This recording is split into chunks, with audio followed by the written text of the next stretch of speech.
नमस्कार विद्यार्थी मित्रांनो, आजच्या वर्गामध्ये आपणा सर्वांचं स्वागत आहे. आपण पाठ क्रमांक 3 आनंदाचा आयुष्य आनंदाचा उत्सव हा आपला पाठ अर्धापर्यंत झालेला होता. आपण ही उर्वरित पाठ राहिलेला पाठ आज आपण इथे शिकणार आहोत, घेणार आहोत. ठीक आहे. तर आपला पाठ जोपर्यंत 12 पृष्ठ क्रमांक 12 तुम्ही काढा, त्याच्यावर तुम्हाला हा उतारा दिसेल. ठीक आहे.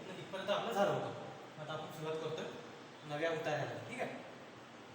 तर बघा, निसर्गात तर काय आनंद भरून राहिलेला आहे, देता किती घेशील दो कराने. आता दो कराने म्हणजे दोन कर, म्हणजे दोन हात. ठीक आहे. म्हणजे देण्यासाठी इतकं सारं आहे की आपण या दोन हाताने घेऊ शकत नाही, है ना.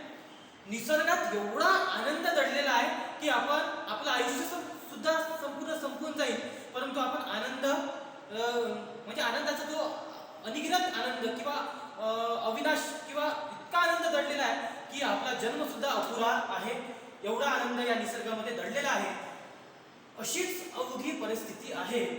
हिवाळ्यातल्या कोवळ्या उन्हाचा आनंद, श्रावणातली रिमझिम अंगावर झेलण्यातला आनंद, श्रावणातली रिमझिम अंगावर झेलण्यातला आनंद.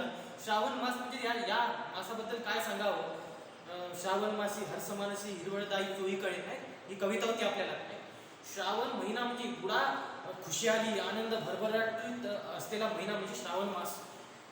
तुम्ही जर श्रावण मासात बघाल, श्रावण मासाचं वैशिष्ट्य म्हणजे काय, क्षणार्धात पाऊस, क्षणार्धात रिमझिम झऱ्या पडते पावसाच्या. तर क्षणार्धात काय, तर तुम्हाला इंद्रधनुष्य दिसेल आणि ऊन दिसेल, आहे की नाही. म्हणजे ऊनच, एकीकडे ऊन चालू असतं तर कुठेतरी पाऊस पडत असतो. हे श्रावण मासाचं वैशिष्ट्य असते. आणि हिरवगार सगळीकडे हिरवा शालू धरतीने पांघरलेला आहे असं वातावरण आपल्याला कुठेतरी दिसून येते. ठीक आहे. श्रावणातील रिमझिम अंगावर झेलण्यातला आनंद, चांदण्या रात्री भटकण्यातला आनंद. म्हणजे रात्री निघून बघा आणि आकाशातल्या चांदण्या तुम्ही बघा, इतकं सुंदर वातावरण तुम्हाला दिसेल की काय बोलायचं काम नाही. संपूर्ण वातावरण आनंदमय.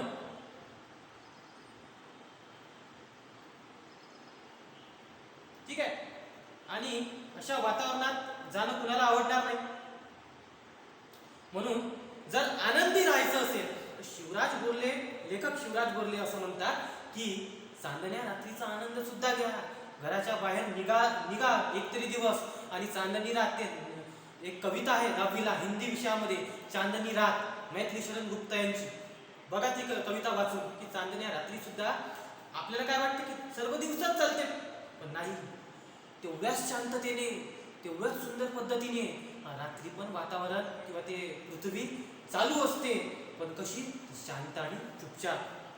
म्हणून हे अनुभवा. चांदण्याची रात्र सुद्धा अनुभवा. त्या रात्री भटकण्याचा आनंद घ्या. झाडांचे नुसते आकार पहाट हिंडलं तरी थक्क व्हायला होतं. गदी माडगूळकरांची कविता आठवली मला. बिनभिंतीची उघडी शाळा, लाखो इथले गुरु आणि झाडे वेली पशुपाखरे यांची गोष्टी करू. बघू बंगला त्या भुंग्यांचा, सूर ऐकूया त्या भुंग्यांचा. बघू बंगला त्या भुंग्यांचा, सूर ऐकूया त्या भुंग्यांचा. आणि चिडत्या डसत्या मधमाशांची जरा सामना करू. बिनभिंतीची उघडी शाळा, लाखो इथले गुरु आणि झाडे वेली पशुपाखरे यांची गोष्टी करू. इतकं सुंदर ती कविता होती ना, मनाला भिडणारी कविता होती. आणि असंच वागावं बा, असंच करावं बा असं वाटत होतं ती कविता पाहून. तर जगण्याचा आनंद घ्यायचा असेल तर याच्यापेक्षा दुसरं काय करता येईल, आणि असंच करायला सुद्धा आपण पाहिजे. बरोबर आहे. ठीक आहे. हिरव्या रंगाच्या नुसत्या छटा पाहत राहिलं तरी भान हरपतं. बदलत्या प्रकाशात त्या बदलताना न्याहाळत बसलं तर वेड व्हायला होतं. साक्षात निसर्ग ज्यांना आनंद देऊ शकत नाही त्यांनी आयुष्यातील आनंदाला विसर्ग द्यावा, हेच बरं. बघा लेखक इथे काय म्हणतात परत, किती असंख्य झाडांना छटा असतात, रंगबिरंगी पाने, फुले, त्याच्यावर बसणारे पक्षी. बरं, पक्ष्यांचं कधी निरीक्षण केलं का तुम्ही? किती पक्षी माहिती आहे तुम्हाला? कावळा, चिमणी, पोपट याच्या व्यतिरिक्त.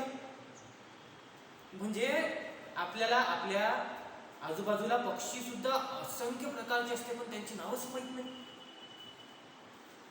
बरोबर आहे ना. म्हणजे पक्ष्यांचं सुद्धा निरीक्षण केलं आणि त्यांची सुद्धा नावं जरी माहीत करून घेतले ना, तर त्याच्यात सुद्धा एक वेगळा आनंद दडलेला आहे. करतो का आपण कधी असं? गेलं एखाद्या रानावनात, आज आपण बघायचं की कोणते कोणते पक्षी येतात, मग तो हरिहर येते की मग तो काळविट्ट येते की बघू आपण. म्हणजे काळविट्ट तर हरणाचं नाव आहे, परंतु पक्ष्यांची सुद्धा अनेक नावं आहेत, मला सुद्धा माहीत नाही. मी सुद्धा अनेकदा या पक्ष्यांचे नाव माहीत करून घेण्याचा प्रयत्न करत असतो नेहमीच. आणि नवीन नवीन पक्षी, आता पक्षीप्रेमी काही व्यक्ती असतात, ते ज्याप्रमाणे पक्षी कसं आहे भटकत असते, त्यांचं ते एक ऋतूनुसार पक्षी आपल्या विभागात येत असतात आणि ते पलायन करत असतात. हे पक्ष्यांचं ते ठरलेलं ते नियमबद्ध ते काय शेड्यूल असते. तर पक्ष्यांचं सुद्धा निरीक्षणात एक वेगळा आनंद आहे. तुम्ही कधी कधी एखाद्या तळ्यावर जा आणि सकाळी सर्व 8-9च्या आतमध्ये सर्व पक्षी निघून जातात, त्यांच्या दैनंदिन जीवनाचे जे काही हे आहे त्याचे ते वाटचाल करतात. म्हणून हा जो 9 आणि 8 आणि 6चा टायमिंग आहे, वेळ आहे, या वेळेत तुम्हाला असंख्य पक्षी तुम्हाला एखाद्या तळ्याच्या काठावर तुम्हाला दिसतील. याच्यात सुद्धा वेगळा आनंद आहे. म्हणून बघा, ठीक आहे. संगीताच्या 7 सुरांमध्ये तर 7 जन्म पुरेल एवढा आनंद भरून राहिलेला आहे.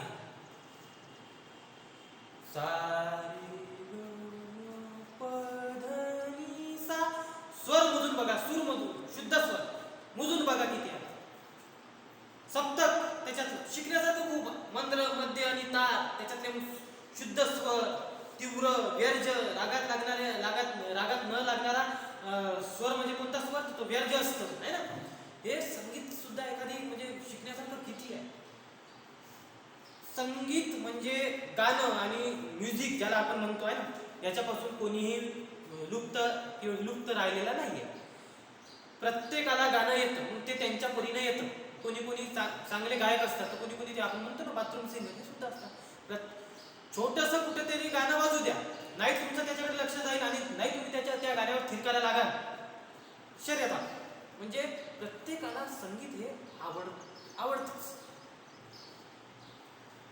म्हणजे तुमच्या डोक्यावरचा तार, ट्रेस जर हे कोणी कमी करत असेल तर संगीत यासारखा विषय आहे.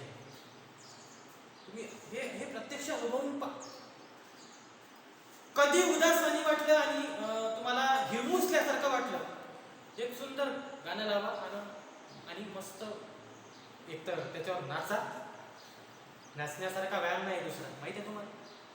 नाचण्यासारखा दुसरा व्यायाम एकदम छातीचे हृदयाचे ठोक म्हणजे स्पंदन आणि तुमच्या हे शरीराचा जो बॅलन्स म्हणतो आपण, त्याला तोल म्हणतो, हे बिलकुल त्या संगीतावर एकाग्र होतो.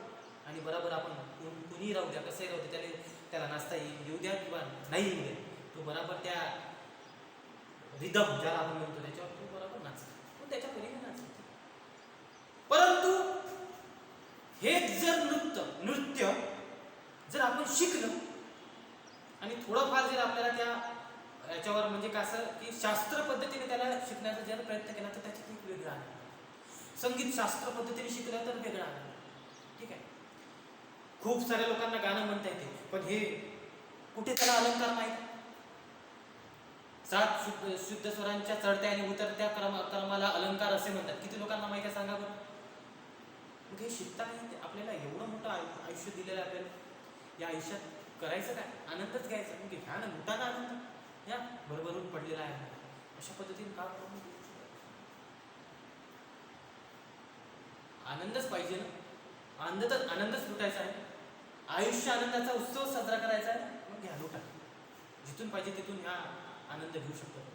शिका, संगीत शिका, गायन शिका, नर्तन शिका, तबला शिका, तबल्याचे बोल शिका, त्रिताल शिका. धा दिन धिंदा, धा दिन धिंदा, धा तीन तीनदा, ता दिन धिंदा, 16 मात्रा मोजून घ्या. कुठलाही अलंकार घ्या, म्हणा, शिका. हे शिक्षण हे आयुष्यभर चालू असलं पाहिजे. म्हणजे आयुष्यभर आनंद हा खंडित पडणार नाही, आयुष्यभर आनंद सोबत राहील. जोपर्यंत माणूस शिकत राहील तोपर्यंत आनंद सुद्धा तुमच्या सोबत राहील. ज्या दिवशी तुम्ही शिकणं बंद केलं समजून आनंद आयुष्यातला आनंद सांग. साग प प प धनी ध म ग. सहजपणे एक ते नटरंग आहे चित्रपट त्याच्यातले आहे. समोर जाऊया. आपलं शास्त्रीय संगीत ही तर आनंदाची इस्टेटच आहे. कुमार गंधर्व, पंडित भीमसेनजी, पंडित जसराज, किशोरी आमोणकर यांचं गाणं आपण ऐकू शकतो. हे केवळ भाग्यच म्हणायला हवं. हे सर्व पंडित लोक आहेत. ते त्यांच्या काय म्हणतो आपण विभागातले, त्या संगीत विभागातले ते सर्व पंडित लोक आहेत. यांचं भीमसेन जोशी मिले सूर मे पूर्वी गाणे आहे, खूप सुंदर वाटायचं नाही का. भैरवी, मला असं वाटते की भैरवीच्या याच्यातला असं वाटतं. आत्मिक आनंद म्हणतात तो यापेक्षा फारसा वेगळा नसावा. आत्म्याच्या या भाषेत गाता आलं नाही तरी ऐकता येतच ना. सर्वेच काही तानसेन होणार नाही, पण कानसेन सुद्धा होऊ शकतो आपण. आता तुम्ही म्हणाल हे नवीन सर काय काढलं कानसेन, तर कानसेन म्हणजे कुठलं गाणं ऐकावं हे सुद्धा समजलं पाहिजे आयुष्यात. कुठलं गाणं ऐकायला पाहिजे आहे की नाही. मागे प्रभाती एखादी सकाळी सकाळी भुपाळी लावा आणि तल्लीन होऊन जा त्या भुपाळी.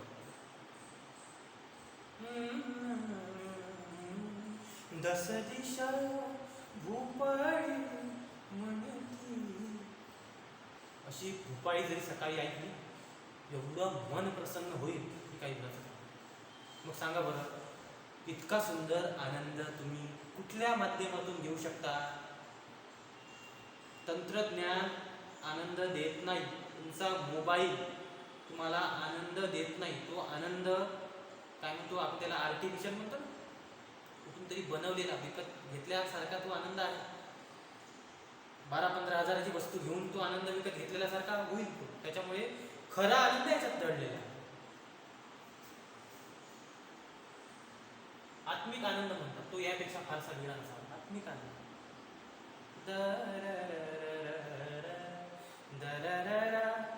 आत्म्याच्या या भाषेत गाता आलं नाही तरी चालेल, परंतु ऐकता येतं ना. कलाकार मंडळी खरी गातात की कलेच्या मस्तीतच. एखाद्या कलेशी आपणही दोस्ती करू शकलो तर एका वेगळ्याच विश्वात वावरता येतं. निर्मितीच्या आनंदाशी नातं जोडता येतं. या आनंदाची जात काही वेगळीच असते, पण कलावंत होता आलं नाही तरी रसिक होण्याचा आपला अधिकार लक्षात आहे की.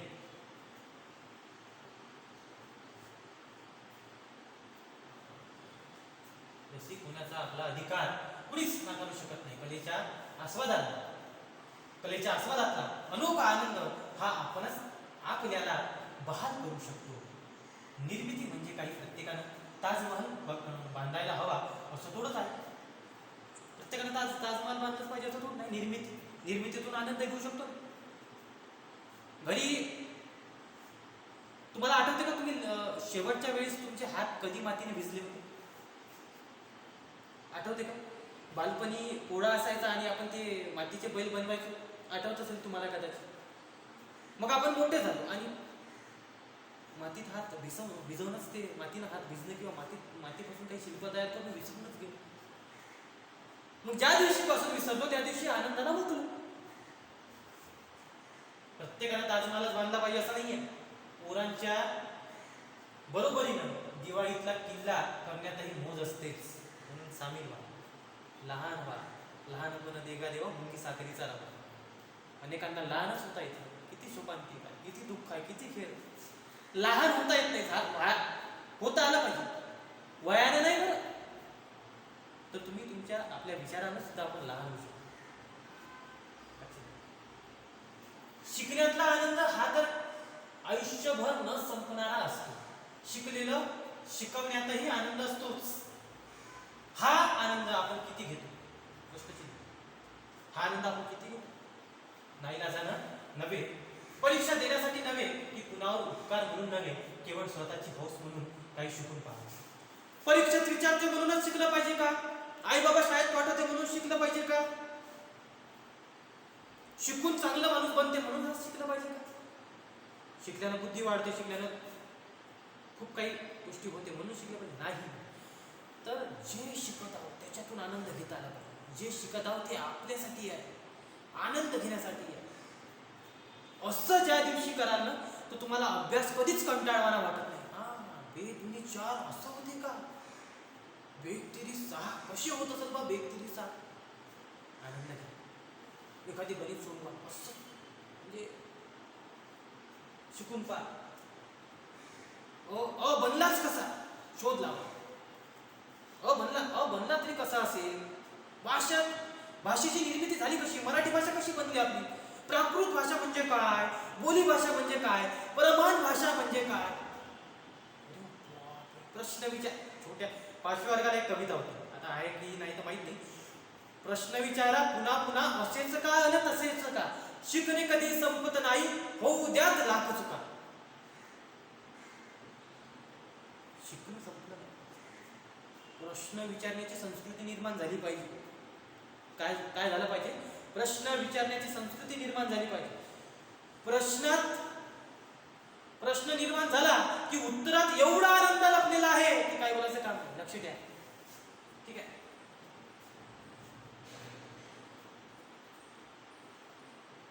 स्वतःची हौस म्हणून काही शिकून पहा. एखादी कला, एखादी भाषा, एखादा वेग, एखादा खेळ. माणसं स्वतःची हौस, स्वतःचा छंद विसरू कसा शकता? हे मला न पुढे घडलेलं पुढं आहे. खेळाचा आणि छंदाचा उद्देशच केवळ आनंद असतो. केवळ आनंद हा असतो.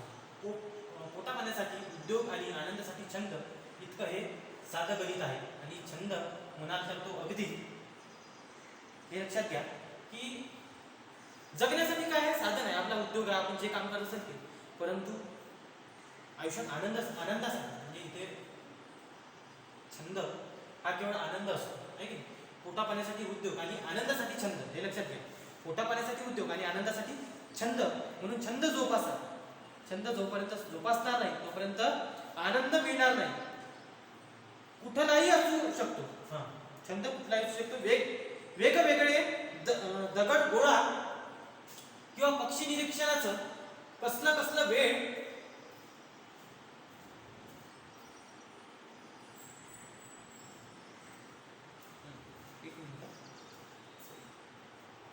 गोळा करण्याचा किंवा पक्षी निरीक्षणाचं कसलं वेळ घेतात लोक डोक्यात.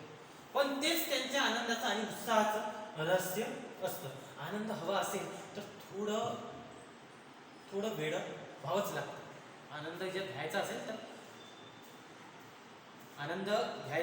आयुष्यात आनंद घ्यायचा असेल तर 20 खांडेकरांसारखं वेड आणि छोटं व्हावं लागेल. ज्याप्रमाणे ते एका पोरकट वयाच्या मुलाप्रमाणे फुलपाखराच्या मागे गेले होते, तसंच आपल्याला आणि आनंद अनुभवावा. नेहमी शहाणा सुरत राहून जमत नाही. मी स्टँडर्ड, मला जमत नाही, माझे कपडे मळले नाही पाहिजे, माझं असं नाही झालं पाहिजे, तसं या साऱ्या गोष्टी जर आपण विचारात घेत बसलो तर मात्र आनंद मिळणार नाही. शहाणा राहायचं असेल तर वाचनाचा छंद लागतो. आणि जर कधी तुम्हाला तसं वाटत असेल एकदम बिलकुल, तर त्याच्यासाठी वाचनाचा छंद खूप छान आहे. पुस्तकाची सोबत म्हणजे तर अक्षर आनंदाची सोबत. आयुष्यात तुम्ही कधी मित्र केला असेल तर तो तुम्हाला दगा देऊ शकतो, तुमचा हात सोडू शकतो. पण पुस्तकाशी ज्या दिवशी मैत्री करा, तो पुस्तकासारखा मित्र नाही. तो तुमचा आयुष्यभर हात धरून राहील. तो कधी तुमची अशी मैत्री तोडणार नाही, मैत्री सोडणार नाही, तो पळून जाणार नाही, तुम्हाला संकटात टाकून जाणार नाही. हा मित्र मरेपर्यंत तुमच्यासोबत राहील. ही सोबत तुम्हाला कधीच दगा देत नाही. या आनंदासाठी किचून पैसे मोजावे लागत नाही. तुमचा हा आनंद कुणीच हिरावून घेऊ शकत नाही. सपाटून वाचावा आणि झपाटून जावं. सपाटून वाचावा आणि झपाटून जावं. खूप सारं वाचावं आणि वेळ होऊन जावं.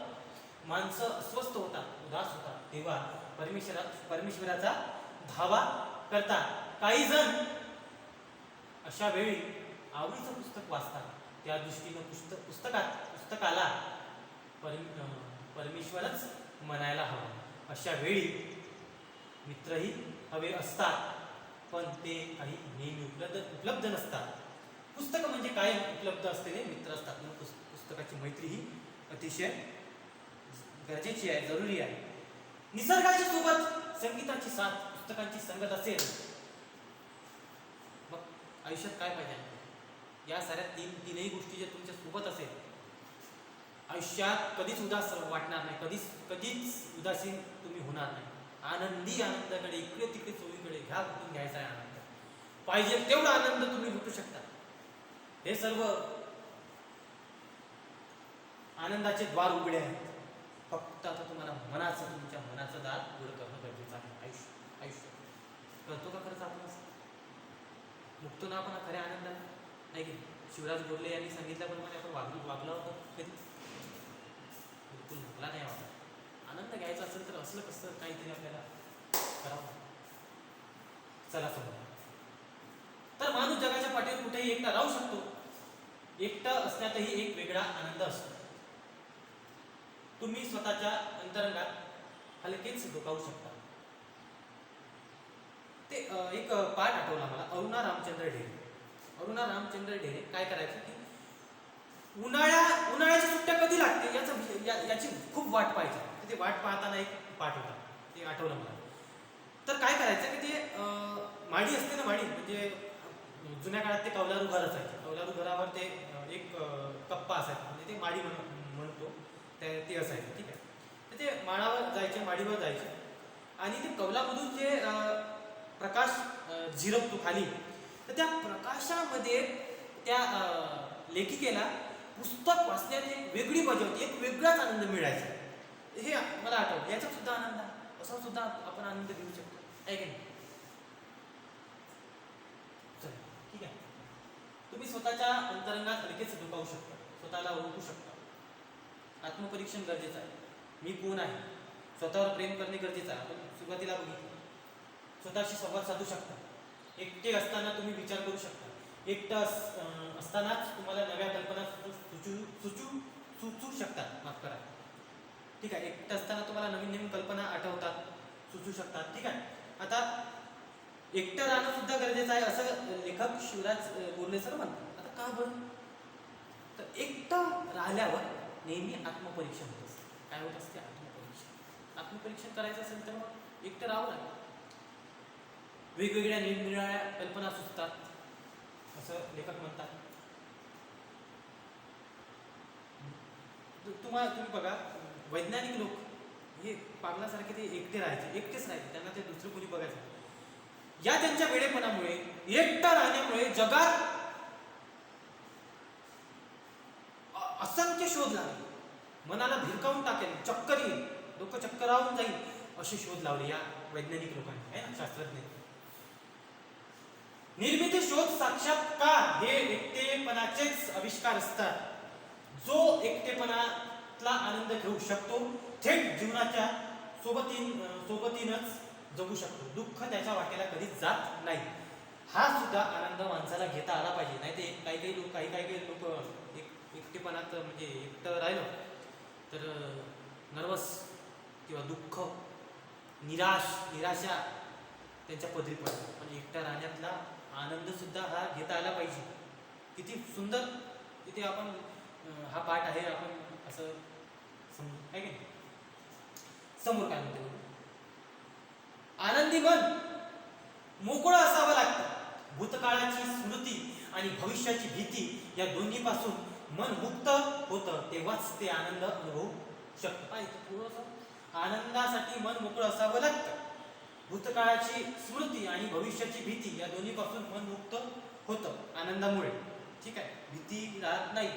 आणि काही चुका झाल्या असेल, त्या चुका सुद्धा आपण त्या चुकांवर पाणी जर टाकायचं असेल तर आनंदी राहणं हा त्याच्यातला मार्ग आहे. विसरायचं असेल त्या चुका, तेव्हाच ते आनंद अनुभवू शकतं.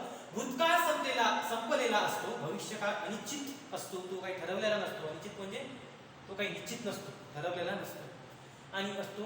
खरा असतो तो फक्त वर्तमान काळ जो आपण जगत आहोत तो म्हणजे वर्तमान काळ, जे चालू आहे ते म्हणजे वर्तमान काळ, तोच भरभरून जगायचा असतो. बाकी भूतकाळ आणि भविष्याचा विचार करायचा नसतो. आनंद अनुभवायचा असेल तर, वर्तमानात जगायचं असेल तर जगण्याविषयी प्रेम हवं, जगण्याची प्रबळ इच्छा असायला पाहिजे. आहे का? तुम्ही ऐकलं असेल कधी कधी, नाही नाही नाही तो एखाद्याचा म्हणजे काही अपघात झाला असेल किंवा तो बिमार असेल तर तो समजा लवकर तो बरा झाला, नाही नाही त्याची जगण्याची फार प्रचंड इच्छा होती म्हणते म्हणून तो लवकर बरा झाला आहे ना. असं तर हे जगण्याची जी इच्छा आहे असायला पाहिजे प्रत्येकाचा. नाहीतर दिलंच आहे बा मग का एक दिवस तर मरणेच आहे, मग का या आयुष्यात काही करून फायदा आहे असं नाही. हा नकारात्मक विचार ज्या दिवशी संपणार त्या दिवशी आनंदाच्या दिशेने आपण वाटचाल करू. वर्तमानात जगायचं असेल तर जगण्याविषयी प्रेम हवं, जगण्याची हौस हवी. ही हौस नसेल तर आजचं काम उद्या करू असं होतं. काम उद्यावर ढकललं जातं किंवा कसं तरी उरकलं जातं. आपण सगळंच उरकून टाकत असतो. आंघोळ उरकतो, जेवण उरकतो, काम उरकतो, एका अर्थी आपण जगणंही उरकतोच. हे बघा, मग आनंद कसा घेणार असं लेखक म्हणतात. हे सर्व असं नसायला पाहिजे. त्याच्यात प्रत्येक गोष्टीत आपलं कसं आहे, जगणं हे म्हणजे त्याला काय म्हणू आपण, शिवराज बोरले सरांच्या प्रमाणे असलं पाहिजे. त्यांनी ज्या गोष्टी सांगितलेल्या आहेत त्या पद्धतीने जगता आलं पाहिजे माणसाला. आनंदीत जगा, जगात असेल तर आनंदीत जगा. असं जगून साधारण जगून काय काय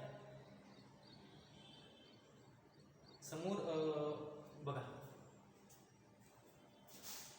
एखाद्या गाण्याच्या कार्यक्रमाला आपण जातो, त्यात पूर्ण रमून जातो का? कार्यक्रम संपल्यावर रिक्षा मिळेल की नाही याची चिंता करत बसलो तर गाण्याचा आनंद कसा घेणार?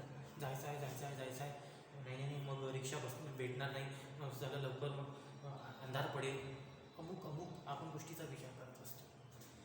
असं जर केलं तर त्या गाण्यात ज्या मैफलमध्ये आपण बसून आहोत त्या मैफलीचा आनंद घेताच येणार, त्या गाण्याच्या अंतर्भागात जाता येणार नाही, तल्लीन होता येणार नाही. माणसाला कुठलीही गोष्ट अंतःकरणातून केली पाहिजे, त्याच्यात तल्लीन झालं, त्या गोष्टीला वेगळा आनंद म्हणजे त्या गोष्टीला महत्व.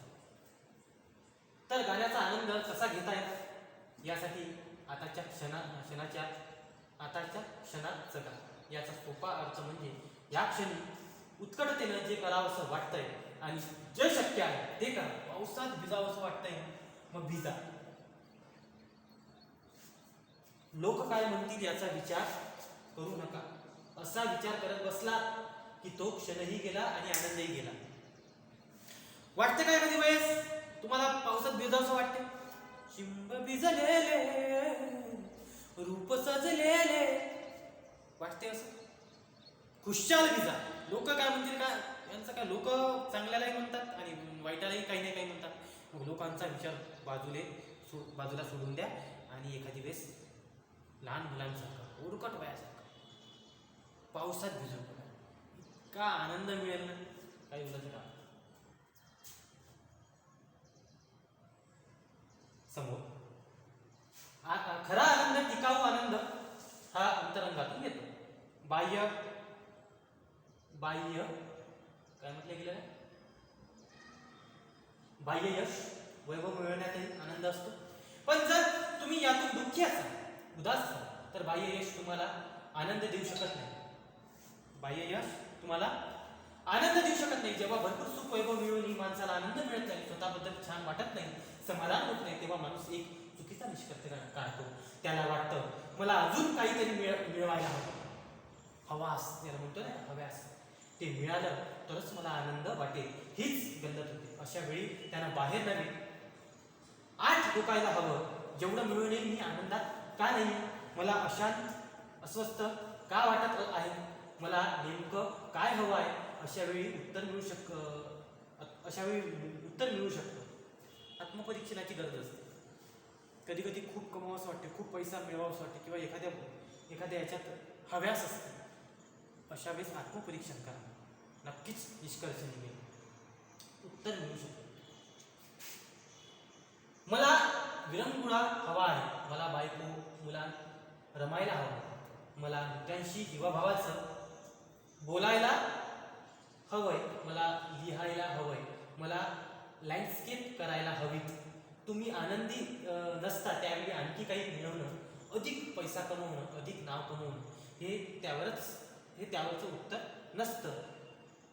तर आपल्याला काय हवंय ते शोधणं हेच उत्तर असतं.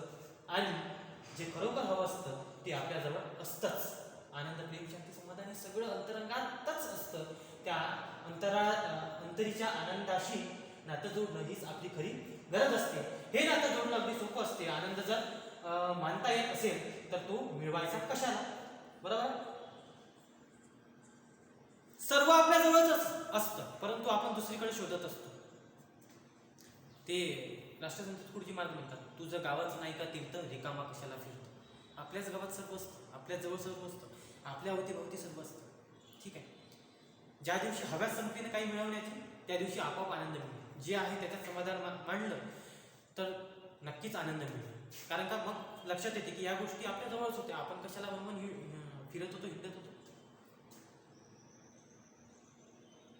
काहींना वाटतं एक साधं उदाहरण घेऊ, असं काहींना वाटतं. एक साधं उदाहरण, जे रोज ताटात येतं ते आपण आवडीनं खायला हवंच. अगदी झुणका भाकर आली तरी, झुणका भाकर तर इथे अतिशय सुंदर काय म्हणते ते डिश आहे, खूपच छान ते व्यंजन आहे ना. म्हणजे कधी कधी झुणका भाकर खावंशी वाटते. अन्न हे पूर्ण ब्रह्म म्हणतात, भाकर आली तरी अन्न हे पूर्ण ब्रह्म म्हणतात. ते खरंच आहे, पण याचा अर्थ आयुष्यभर झुणका भाकर खाऊन दिवस काढावे असा थोडाच होतो. बरोबर आहे.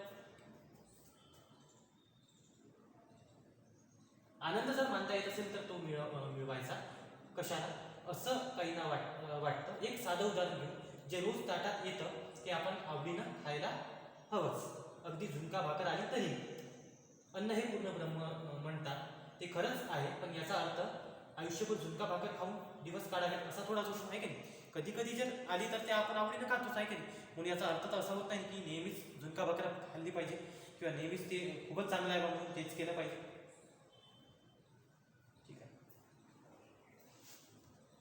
ठीक आहे. अधिक सुखाचे म्हणतोय दिवस यावेत, गोडधोड खावं असं वाटणं गैर आहे का? गोडधोड हे सुद्धा पूर्ण ब्रह्मच असतं की. कष्टाची भाकर गोड लागते यात शंका नाही, पण कष्टाचं गोड सुद्धा गोडच लागतं की ते अधिक गोड लागतं जर त्यात स्वकृत्वाची गोडी मिसळली असेल तर. अधिक मिळवायला हवं, पण हवं असणं म्हणजे हाव असणं नव्हे.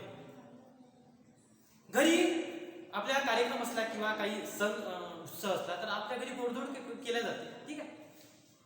आपण काही रोजच गोडधोड करत नाही, रोजच गोडधोड करत नाही आणि रोजच गोडधोडाचा आनंद घेत नाही. ठीक आहे. एखाद्या वेळेस आपण ते करत असतो. ठीक आहे. इथे म्हटलं गेलंय की अधिक मिळवायला हवं, हव्यासच असते. खूपच लोक या हव्यासापायी काय म्हणते वेळ असतात काहीतरी मिळवण्यासाठी. सतत इकडून तिकडे धावपळच आयुष्यभर धावपळ करत राहते. आणि शेवटी मग या धावपळीचं जेव्हा आपण गणित मांडतो तेव्हा मिळवलं काय तर शून्य. अरे हे तर आपल्याच जवळ होतं, आपण फालतू विनाकारण आयुष्यभर धावपळ केली, याला अर्थ नाही. म्हणून सुधरावं आणि आनंदाचा उत्सव साजरा करा आतापासून. पैशाशिवाय जो आनंदी राहू शकतो तोच पैशानं अधिक आनंद घेऊ शकतो. नाहीतर कितीही वेळा पैसे मिळाले तरी त्याचं समाधान होत नाही. तो पैशाच्या पाठी धावत राहतो आणि आनंदाला अधिक पारखा होतो, आनंदाला मुकतो. म्हणून पैशाचा पाठलाग करू नका. पैशाने तुमचा पाठलाग केला पाहिजे असं काहीतरी करा.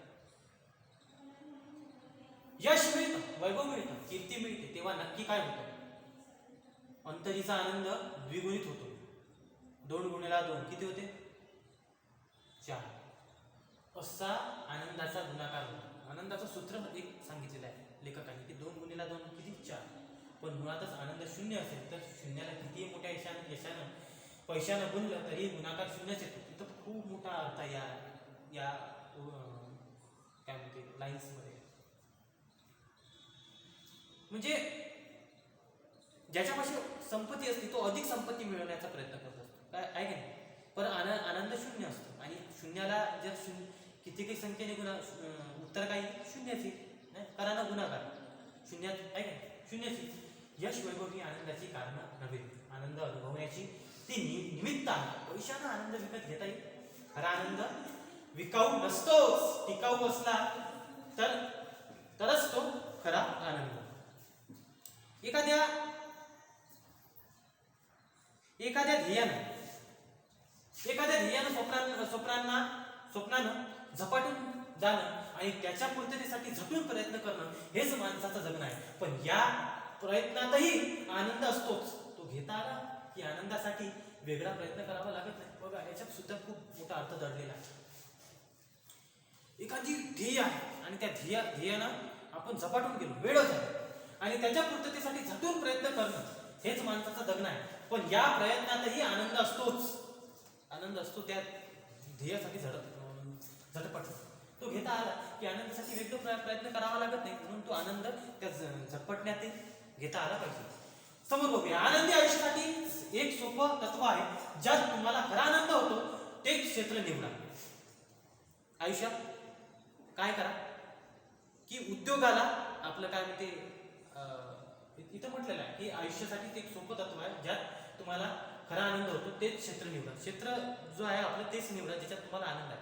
म्हणजे आयुष्यभर तुम्हाला ते कंटाळवाणं वाटणार नाही, उलट आवडीने ते तुम्ही करा.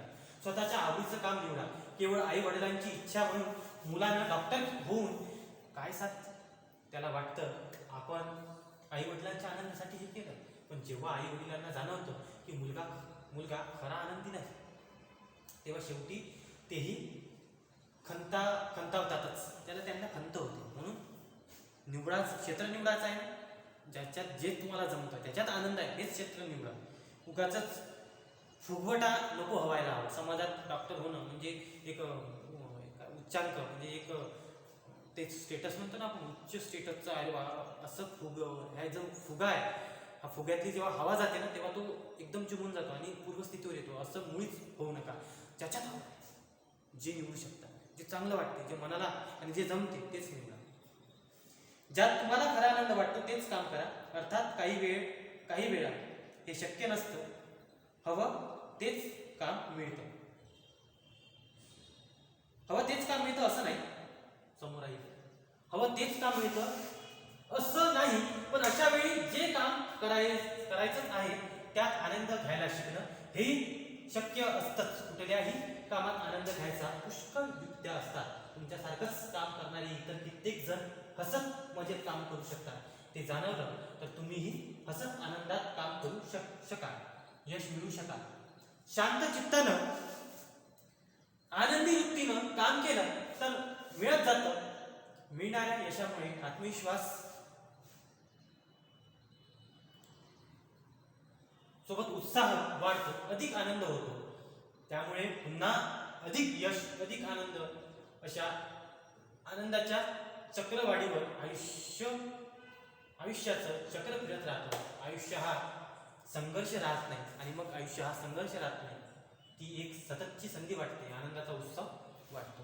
आयुष्यात आपलं जे करिअर आहे, आपलं जे उद्दिष्ट आहे, आपलं जे ध्येय आहे, आपलं जे काम आहे, आपलं जे उद्योग आहे, ते जर आवड म्हणून निवडलं आणि आवडीचंच निवडलं तर आयुष्यात संघर्ष राहत नाही. ते एक आनंद बनून जाते आणि सततची संधी वाटते, आनंदाचा उत्सव वाटतो. मजेत जगावं कसं या पुस्तकातून हा पाठ घेतला होता. शिवराज बोरले सरांचा अतिशय सुंदर पाठ आपण इथे बघितला. यावरची जे कृती आहे, स्वाध्याय आहे, प्रश्न उत्तरे आहे, ते तुम्ही घरी गृहपाठ सोडवा. याचा चांगल्या पद्धतीने अभ्यास करा. हा पाठ इथे संपलेला आहे. लगेचच आपण पुढल्या पाठात भेटूया.